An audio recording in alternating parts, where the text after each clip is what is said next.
Hey guys, what's up?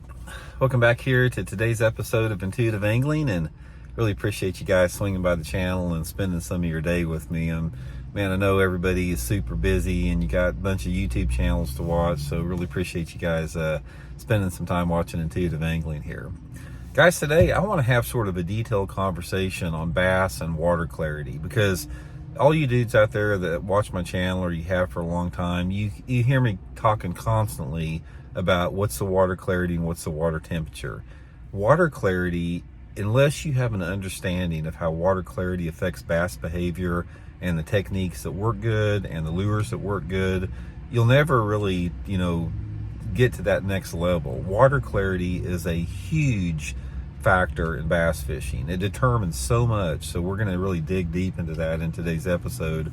I think it's going to add up to a lot more fish for you guys moving forward there.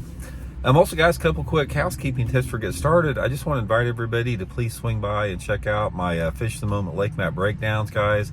If you're getting ready for some summer trips or fall trips, we got them up on the website. These are breakdowns that I built for fishthemoment.com over the past 5 years. Great resources to get some good spots on your favorite lake or a lake you've never been to before. It's just a really good resource to prepare you for an upcoming trip. So I'll link that into the description of the video here.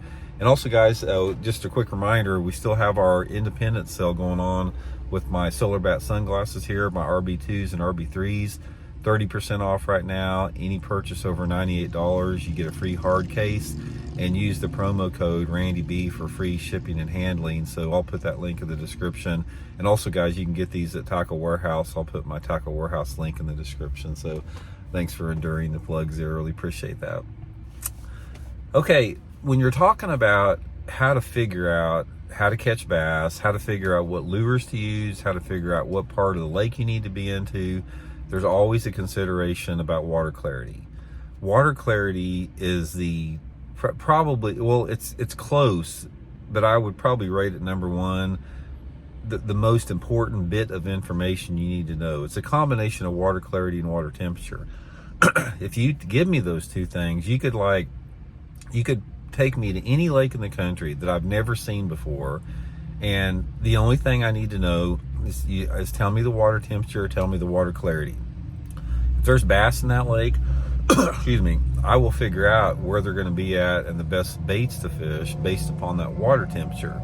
Now, the only other factor with that is the water temperature at the time of the year. So say, for example, if you have a 55-degree water temperature in March, the patterns and the techniques are going to be different than a 55-degree water temperature like in December. That's just sort of that seasonal movements and patterns of fish.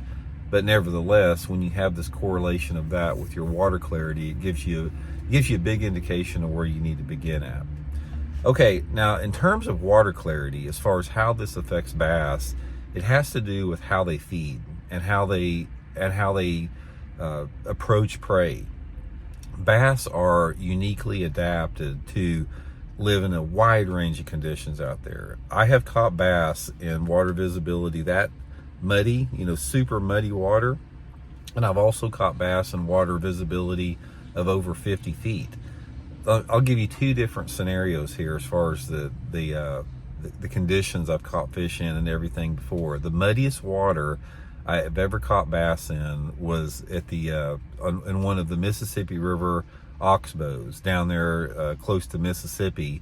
I was in this one oxbow one time, and the water visibility was literally like chocolate milk. It's like if I put a half-ounce spinnerbait with an orange blade in the water, and it's like almost as soon as it went underwater, it disappeared. It was muddy.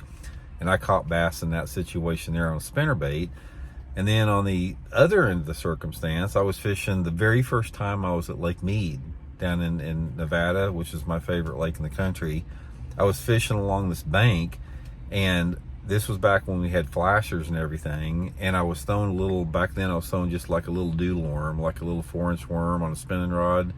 And I made a cast out there to the bank, and I'm working it back, and I look at my depth finder, and it says it's 50 feet deep. And I said, there's no way it's 50 foot deep. I can see the bottom. And I looked down there, and there wasn't any wind, I could literally see the bottom, like looking at a swimming pool in 50 foot of water. And I'm working that bait there, and I'm looking down there at the bottom underneath the boat. My worm's just about underneath the boat on the bottom, and it's like, man, there's no fish down there. I'm not going to catch anything. And all of a sudden, I feel something, and I set the hook, and I seen this fish flash off the bottom, and it was a bass in 50 foot of water that I could see as soon as I set the hook. I turned the fish.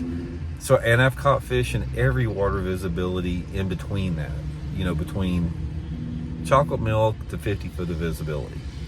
Okay, now here is what I have seen in my own experience as far as water clarity. Water clarity itself is one aspect, but when you're talking about how clear or how dirty the water is, there's also another variable, and that has to do with the sunlight angle, the time of day, the cloud intensity, and the light penetration, and like the wind. All those factors combined to affect water clarity and how bass react in it differently. So let's say, for example, we'll talk about dirty water, in between water, and clear water here. If you're fishing a clear water environment, and I classify clear water as about anything over 5 foot visibility, certain techniques are going to work differently in that clear water based upon those variables that I just talked about. So when you're talking about, okay, it's clear water situation, you got 5 or 6 foot of visibility, and some type of a watermelon colored plastic worm, a natural looking color is going to work good in that clear water. There is some truth to that under a normal situation. But let's say, for example, you're in a clear water environment, you got 6 foot of visibility or 8 foot of visibility, and it's raining hard. You got super, super low light conditions, and it's dark and rainy. Or maybe you're out there 30 minutes after daylight and it's still, fairly dark on the water. And let's say you're out there at 30 minutes after daylight, and there's, shade everywhere in the water, and the wind's blowing 15 or 20 miles an hour. All of those factors combine to change what the bass want, because it's not the same as being out there in 5 or 6 foot of visibility with the sun vertical overhead with no wind. That's a completely different environment. So you can see the complexities here about every single environmental condition in relationship to the water clarity, because that's going to change, what the bass are going to bite into those situations, the same way as if you were in water visibility that's 12 inches of visibility instead of 6 feet. And then you have those variables as far as the light intensity and the clouds, the wind, and that type of deal. So this is one of the things you've always got to take into consideration, because every single day is different when it comes to that. Okay, now, given that, let's talk a little bit about different water clarities and what bass, how they prefer to react to it. Let's start out in dirty water, and then we'll go to average water clarity, and then we'll go to clear water. Now, there's going to be levels to this on both sides, but I consider stained water to be water visibility around 12 inches, about a foot of visibility. And you can argue to say that 6 inches of visibility is muddy and 2 foot of visibility is still stained, but let's just say 1 foot of visibility is we consider stained water. In a situation like that, common thinking is that, okay, the water is off colored, it's dirty, so you need to have a bait that's a little bit brighter and makes a little bit more noise. There are some truths to that, except there are other variables involved that change that completely based upon the, light intensity, water temperature, and that type of deal. If you have 12 inches of water visibility, and let's say it's 10 o'clock in the morning and there's some shade on the water and it's just a partly cloudy day, yeah, there's a situation there where, just your brighter lures that make a little bit of noise could probably, work pretty good. But if you're in a situation where that water visibility is 12 inches of visibility and it's August and the sun is straight up overhead and it's beating down on that 12 inches of visibility, your light penetration and the visibility increases within that muddy water or that stained water to make it where other type of lures will work good. Instead of having to use like a big chartreuse sided square bill crankbait or a big thumping spinnerbait that displaces a lot of water, you may have to downsize to a more natural color, and you may have to go to a smaller bait depending upon the time of the year. And then that goes over into greater water clarities. It's like, you know, if you're in a situation where you have water visibility of around 3 feet, which is most lakes in the country, that sort of falls in that range of average water visibility around 3 feet. The same thing is true. It's like if you have a bright day with not much wind on there, you may have to really fish slow with a natural colored bait because you got a lot of light intensity. You know, there's nothing for the fish to really hide around. There's no shade or anything like that. So like a smaller natural bait may be better. But if you got 3 foot of visibility and you happen to have a 20-mile-an-hour south wind and you got a, you know, 75% overcast, you may have to throw a bait that's a little brighter, or a bait that a little bit larger, or displaces a little bit more water.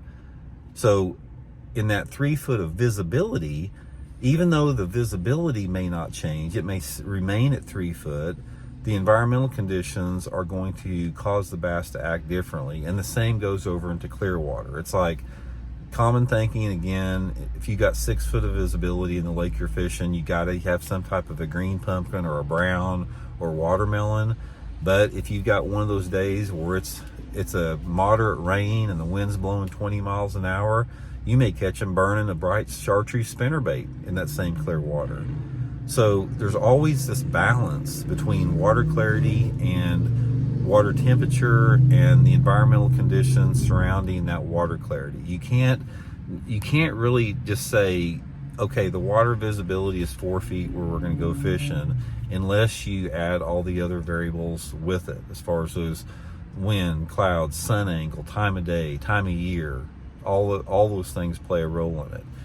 Now, this is one of the things that's really great about bass fishing, is because this changes every single day. It's like you can go out, like you and I could go out tomorrow fishing, you know, here in Missouri somewhere, and like right now, it's bluebird sky out, you know, there's not much wind, the wind's blowing less than 5 miles an hour, and we may catch a fish, say, you know, flipping lay down trees or flipping boat docks. But if we go out tomorrow and there's a little front that rolls in and we got clouds and we got a little bit more wind, the techniques may be completely different, even though the water visibility is the same. So this is one of those things that takes a little bit longer to learn, environmental conditions, adjusting to the conditions. Ultimately though, here is what you need to realize about water clarity. The cleaner the water, the more that bass feed by sight. The visual sight is going to, you know, trigger the fish to bite more under normal conditions. They can see better, you know, you don't have this lack of visibility that they have to pick up on other things. And as the water gets dirtier, those fish do not rely on sight as much, and they rely more on noise and water displacement. So you need to adjust your baits accordingly. So let's say, for example, if you and I are fishing and the water visibility is 7 or 8 foot, a little 4-inch green pumpkin worm may be a good choice. But then again, if you and I go to a different lake and the water visibility is 6 inches, you know, a big spinnerbait or a white chatterbait may be the bait to use. And if we go to a lake where there's 3 foot of visibility, something sort of in between may work. Maybe some type of a crankbait, or like a crawdad colored crankbait, something that you know puts out a little bit of noise and color, but not too much. Or maybe we can catch them on a spinnerbait, but it's more of a translucent, clear type spinnerbait. So you have the subtleness of the clearness, that you have the vibration of the blades. There's always a best lure for the water clarity that you're fishing, that you just have to determine what that is, again, based upon the variables that coincide with that water clarity. So it's sort of a lifelong, process, guys. It's like there's no definitive answer to it. Ultimately, you have to experiment and listen to what the bass are telling you, and you always have to adjust. Because let me give you one perfect example here. I'll wind the video up here with this example. Last year, I was down at Table Rock Lake, and one of my favorite things to do down there in the summertime of the year is to find some dirty water and throw a square bill crankbait. So I was throwing a Megabass S crank, which was my favorite, And I got down there, and it was probably 9 o'clock in the morning or so, but there was still a lot of shade on the bank that I was fishing. It's like there was about a 20-foot shade line, and that there was about a 10-mile-an-hour wind hitting this bank. And I started catching fish on blackback chartreuse side S-crank. Water visibility was probably about, I'm going to guess, 1.5 foot or something like that.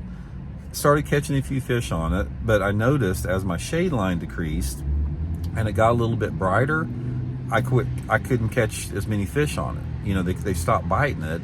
So I switched to a bluegill pattern, which is, you know, a lot more subtle, yet it still stood out a little bit. And I started catching fish in the same conditions. That lasted for a couple hours. I was catching one here and one there. Then they sort of got off it completely. And about, you know, probably 12:30, 1 o'clock in the afternoon, the sun's pretty bright. There's not much shade anywhere. And I changed up to a more translucent, like a shad pattern that had a see-through translucent side on it, and started catching them again. So that's a prime example of adjusting your lure color to the different sunlight intensities that change throughout the day. That's one of the things you got to really remember there. So anyway, guys, hope it helps you all out, and we'll check in later.